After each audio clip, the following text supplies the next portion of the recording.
Tars! Give me a hand, Tars! You have 4 damn hands! Give me one!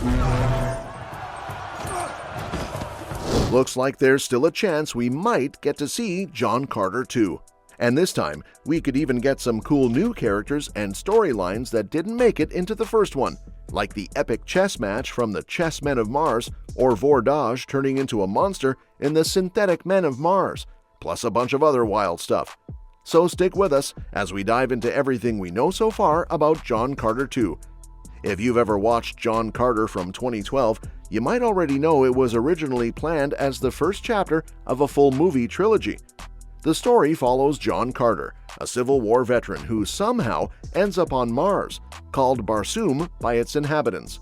Once there, he realizes Mars' lower gravity gives him the ability to make giant leaps across the landscape, and he quickly finds himself in the middle of an interplanetary conflict involving strange alien creatures and different Martian tribes.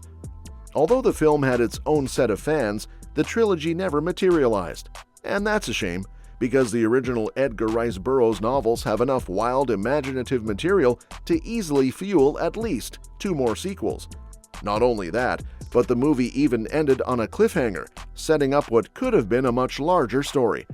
Director Andrew Stanton had plans for a complete trilogy, and he even hinted at what the next 2 movies would have looked like. But unfortunately, despite all the potential and source material, those sequels were shelved.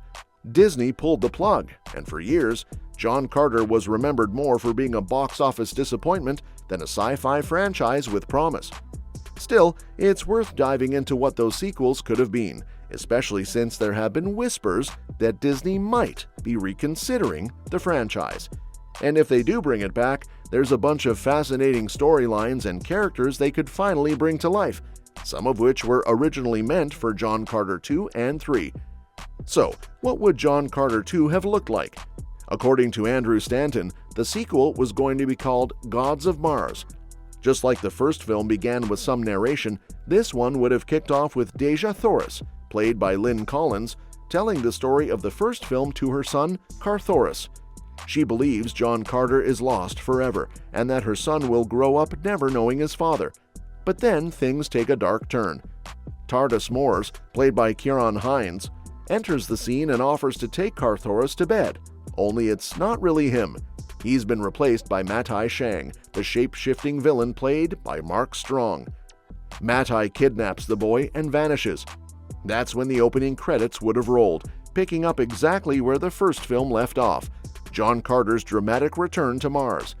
After being gone for years, Carter arrives to discover that Dejah has gone on a desperate journey down the sacred river, hoping it will somehow lead her to their missing son. Determined to help, Carter teams up with Tars Tarkas, the Thark warrior from the first movie, and begins following the same path. Along the way, they uncover a hidden underground city ruled by the Firstborn, a powerful race that has secretly controlled Mars's natural resources since the beginning. The twist?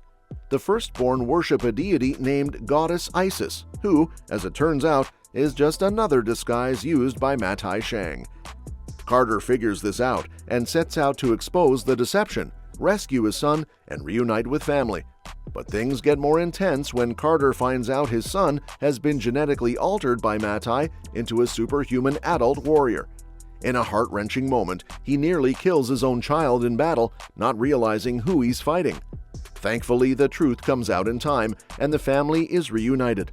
Together, with the help of the Red, Green, and Firstborn races, they rise up against the manipulative Therns and finally defeat them. Now, as if that wasn't enough of a story, John Carter 3, which was going to be titled Warlord of Mars, would have pushed things even further. This final chapter was meant to show John Carter racing against time to stop the Therns from wiping out the entire planet. In order to buy themselves more time, the Therns disguise themselves as the leaders of various Martian tribes and use these false identities to stir up war between them. Meanwhile, Dejah creates a device that can detect the Therns no matter what form they take. But the Therns manage to stay one step ahead. They destroy her invention, and worse, they even succeed in killing John Carter. Or at least, they think they do. In a twist, the version of Carter they killed turns out to be a decoy. The real John Carter wakes up back on Earth.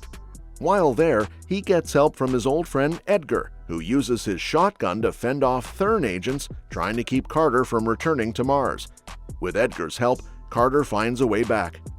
Back on Barsoom, as war brews and the planet teeters on the edge of destruction, Carter carries the last surviving Thurn detector to the highest point on the planet, following the trail that leads him straight to Matai Shang. In their final confrontation, Carter defeats him once and for all and finally claims the title of Warlord of Mars. Now, even though none of these sequels were made, there have been some recent rumors that Disney might be looking at John Carter again, possibly rebooting or continuing the story in a fresh way. And if that happens, there's a ton of great content from the books that never made it into the original film trilogy, but easily could show up in future installments. One exciting option would be adapting The Chessmen of Mars. This book isn't even about John Carter himself, but instead follows his daughter, Terra of Helium, and her romantic interest, Gahan of Gathol. The highlight of the story is a massive human-sized game of chess, where the pieces are actual people who fight to the death for control of each square. It's not just brutal, it's genius. It puts Gahan's intellect to the test, rather than just his strength, and sets the stage for a larger rebellion against their captors, the Manatorians. Burroughs even named the entire book after that one sequence, which shows how important it was. The idea of living chess pieces battling it out in a Colosseum-like arena, that would be an incredible visual for the big screen. But that's not all. Another great option for a movie would be The Synthetic Men of Mars. This time, the main character isn't John Carter, it's Vordage, one of Carter's loyal companions.